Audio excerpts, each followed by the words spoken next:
ශ්‍රී ලංකාවේ පළමුවන දේශපාලන හා ආගමික අගනුවර අනුරාධපුරයේ බව පිළිගැනීම වී ඇත. වසර 1500ක පමණ කාලයක් සංවර්ධනය වූ අනුරාධපුර නගරය ලංකාවේ බුදුදහම ස්ථාපිත වීම හේතුවෙන් එම නගරය විශාල ආගමික සිද්ධස්ථාන රාශියක් බිහිවිය. එමෙන්න 12 වෙනි සියවසේ සිට විවිධ විදේශීය ආක්‍රමණ නිසා නගරය වල් බිහි වී අගනුවර පොළොන්නරුව දක්වා සංක්‍රමණය විය.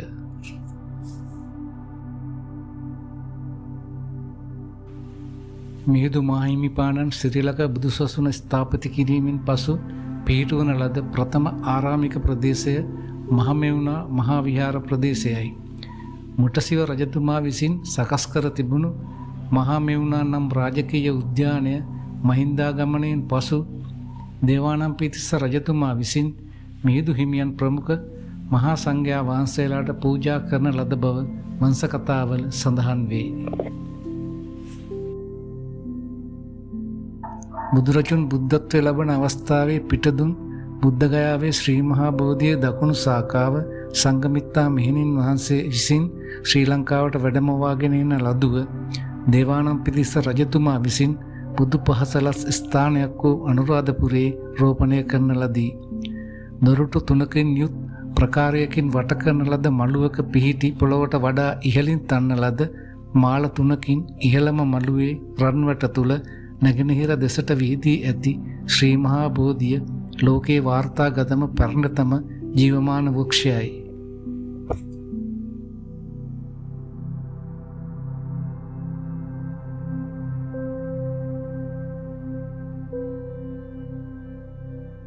ලෝවාහ මහාපාය යනු ක්‍රිස්තුපූර්ව පළවෙනි සියවසේදී මහා විහාරයේ ඉදිකරනු ලැබූ උපෝසථාගාරයයි. මහල් 9කින් සමන්විත මෙය ඉදිකරවන ලද්දේ දුටුගැමුණු මහරජතුමා විසිනුයි. මෙහි වහලය ලෝහ උළු වලින් නිම කළ නිසා ලෝහ ප්‍රසාදය යනුවෙන් හඳුන්වා ඇත. දැනට මෙහි මැදින් දක්නට ලැබෙන කුඩා ගොඩනැගිල්ල නවීන ඉදිකිරීමක් වන අතර මහා විහාරයේ පෝය කර්ම සඳහා බෝධිමලු පරපුරේ භික්ෂූන් වහන්සේලා තවමත් මෙම ස්ථානය පාවිච්චි කරනු ලබයි. 10 වෙනි සියවස අගභාගයේදී ඇති වූ චෝල ආක්‍රමණ නිසා ලෝවා මහාපාය සම්පූර්ණයෙන්ම විනාශ වී ගිය අතර අද අපට දක්නට ලැබෙන්නේ 12 වෙනි සියවසේදී පොළොන්නරුවේ රජකම් කළ මහා පරාක්‍රමබාහු රජතුමා විසින් ප්‍රතිසංස්කරණය කරන ලද ලෝවා මහාපායයි.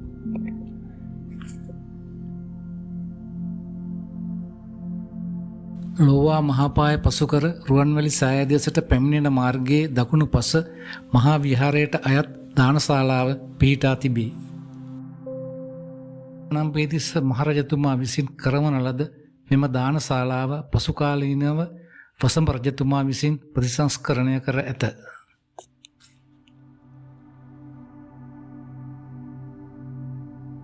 වර්තමානයේ පිහිටි පොළොවට වඩා පහත මට්ටමක මෙම දානශාලාව පිහිටා ඇති බවට පෙනුනත් එය එසේ නොවන අතර ඒ අනුරාධපුර යුගයේ පිහිටි පොළොව මට්ටමයි. කාලය විසින් එකතු කරන ලද පස් වලින් මෙම නටඹුන් යට වී තිබී ඇත.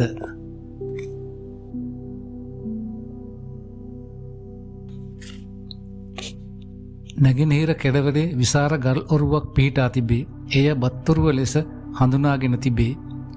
අඩි 45ක් දිග ඇති මෙම ඔරුවේ 3000කට පමණ දානය සැපීමට හැකි බව විශ්වාස කෙරේ.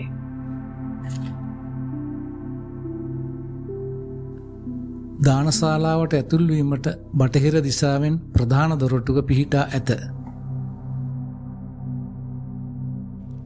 මෙම බටහිර පියගට පෙළ වම්පස දුර්ලභ සිරිපතුලක් දැකගත හැකිය.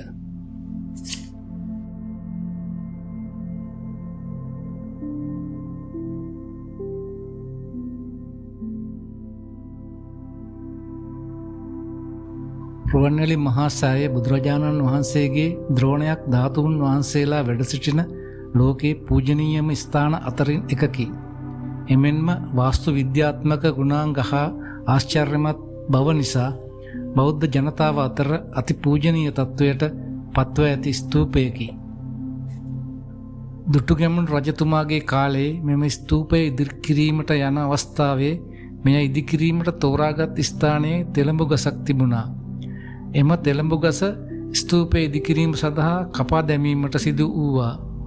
එම ගසේ වැඩ සිටි දේවතාවියට උපහාර පිණිස මෙම චෛත්‍ය දෙව්දුවගේ නාමය වන ස්වර්ණමාලී මහා චෛත්‍ය යනුවෙන් නම් කරන්නට යෙදී ඇත.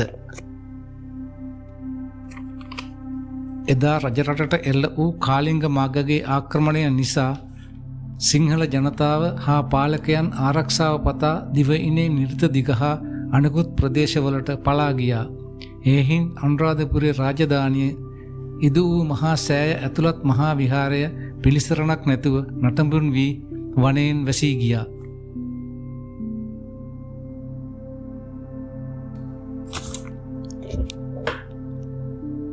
එසේ වනවැදී ගියත් අනුරාධපුරයේ තරමක් හෝ එලිපෙහෙලිව තිබුණේ මෙම ජයශ්‍රී මහා බෝධිය අවට භූමිය පමණයි.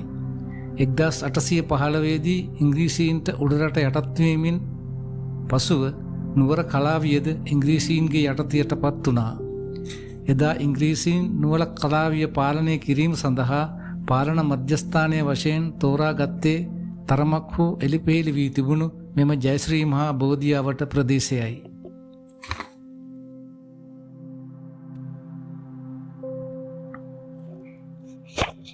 මහා ස්තූපයේ නැවත ප්‍රතිසංස්කරණය කිරීමට 1870 දශකයේදී පටන්ගෙන ඇත. එදා ප්‍රතිසංස්කරණය පටන් ගත්තේ නාරංවිට සුමනසාර මාහිමියන්ගේ ප්‍රධානත්වයෙනි. එම ප්‍රතිසංස්කරණය අවසන් කර 1940දී පොසොන් පොහොය දිනක කොත් පළඳවා විවෘත කර ඇත.